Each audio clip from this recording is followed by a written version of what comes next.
Matthieu chapitre 3. En ce temps-là, parut Jean-Baptiste, prêchant dans le désert de Judée. Il disait: Repentez-vous, car le royaume des cieux est proche. Jean est celui qui avait été annoncé par Ésaïe, le prophète, lorsqu'il dit: C'est ici la voix de celui qui crie dans le désert. Préparez le chemin du Seigneur, aplanissez ses sentiers. J'en avais un vêtement de poil de chameau et une ceinture de cuir autour des reins. Il se nourrissait de sauterelles et de miel sauvage. Les habitants de Jérusalem, de toute la Judée et de tout le pays des environs du Jourdain se rendaient auprès de lui et, confessant leurs péchés, ils se faisaient baptiser par lui dans le fleuve du Jourdain. Mais voyant venir à son baptême beaucoup de pharisiens et de sadducéens, il leur dit: Race de vipères, qui vous a appris à fuir la colère à venir?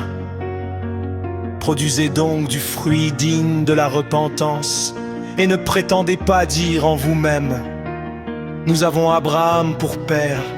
Car je vous déclare que de ces pierres-ci, Dieu peut susciter des enfants à Abraham. Déjà la cognée est mise à la racine des arbres. Tout arbre donc qui ne produit pas de bons fruits sera coupé et jeté au feu.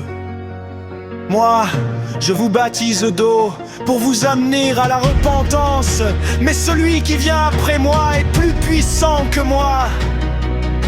Et je ne suis pas digne de porter ses souliers. Lui, il vous baptisera du Saint-Esprit et de feu.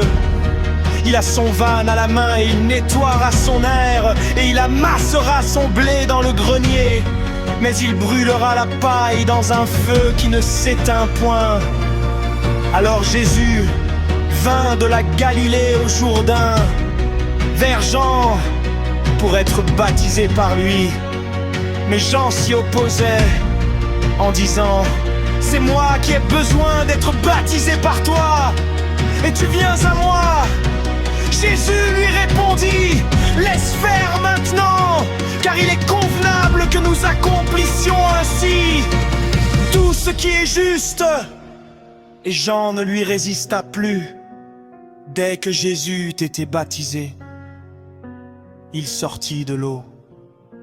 Et voici, les cieux s'ouvrirent et il vit l'Esprit de Dieu descendre comme une colombe et venir sur lui.